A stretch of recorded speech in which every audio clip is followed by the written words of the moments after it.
Et salut les tennis, nous sommes le 4 décembre et aujourd'hui c'est la Saint-Barbara. Donc non seulement ma sœur s'appelle Barbara, alors bonne fête à elle, et bien sûr bonne fête à toutes les autres Barbara. Hein. Alors vu que vous êtes hyper assidus, vous vous souvenez que hier nous avions précisé un petit peu le contenu du fond de cours. Et bien dans la logique des choses, hein, aujourd'hui nous allons préciser le contenu de la volée et plus précisément de la montée au filet. La montée au filet est assez complexe en soi, donc du coup aujourd'hui on fait une vidéo carrément exclusivement sur la montée au filet et on fera demain sur la volée. Donc moi aussi j'ai été surpris hein, d'un point de vue technique, combien de montées au filet il existe quand même plusieurs, donc je les précise en vidéo tout de suite.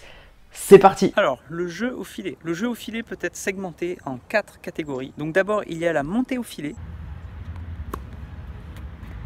Ensuite, il y a la volée.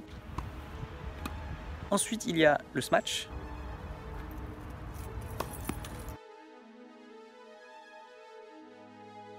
Donc c'est parti, on attaque avec la montée au filet. Donc la montée au filet, c'est difficile aussi à la placer parce que généralement elle est placée au niveau du fond de cours et notamment techniquement, c'est quand même beaucoup plus proche de la technique fond de cours que de la volée. Donc j'aurais pu effectivement la placer dans le fond de cours, mais c'est tellement ancré tactiquement que la montée au filet c'est pour monter ensuite à la volée que j'ai décidé de faire une entorse et de la laisser dans le secteur de la volée. Donc le choix est justifiable et discutable, ça c'est sûr.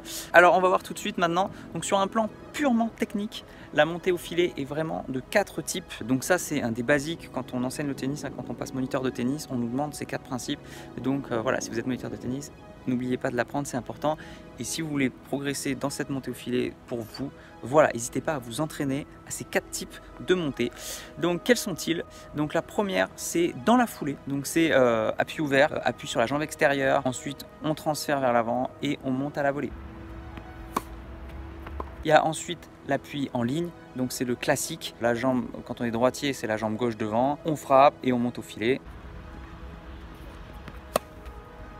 Il y a le cloche-pied, donc c'est-à-dire on fait une espèce de pas chassé pour monter.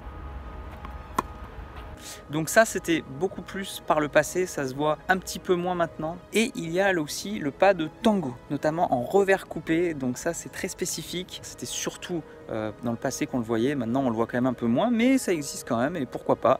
Donc je vous encourage à vous entraîner. Donc quand on est droitier où le pied droit est devant, on glisse la jambe gauche derrière pour pouvoir glisser sa coupée et ensuite monter. Il en existe une dernière qui existait très peu par le passé et qui existe de plus en plus aujourd'hui, le coup sauté. Donc on appuie sur un pied, on saute en extension et on allume et ensuite on peut monter au filet.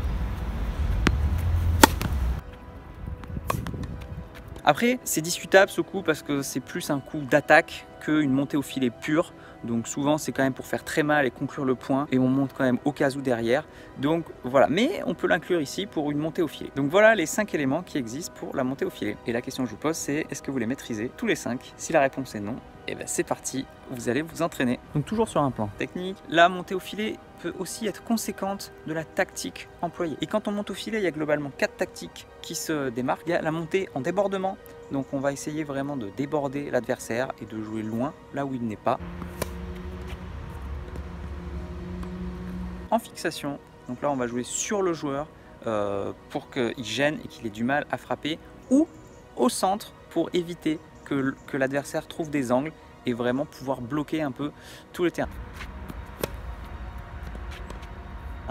Il y a ensuite bien sûr que tout le monde connaît la montée à contre-temps, donc plutôt que de monter directement au moment de votre frappe, vous allez voir que votre adversaire est en difficulté et juste avant qu'il frappe, vous voyez par exemple qu'il fait une coupée, et bien tac, vous montez comme ça, lui n'a pas le temps de vous voir, il n'a pas le temps d'ajuster son passing et vous récoltez un coup entre guillemets facile.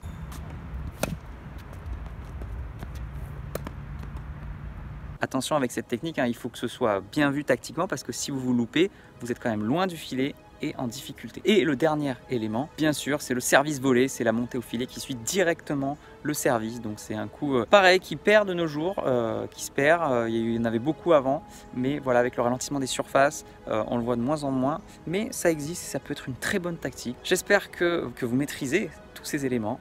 Et si ce n'est pas le cas, n'oubliez pas d'aller vous entraîner. Allez, c'est parti.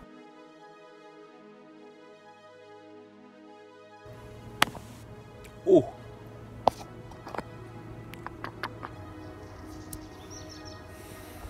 Donc bien sûr, c'est bien de savoir les montées au filet, mais n'oubliez pas, l'important c'est de pratiquer. Donc maintenant que vous avez ces connaissances, c'est parti, il faut aller sur le terrain pour vous entraîner à maîtriser toutes ces montées au filet. Bon, maîtrise ou pas, dans tous les cas, rendez-vous demain pour la suite et la volée.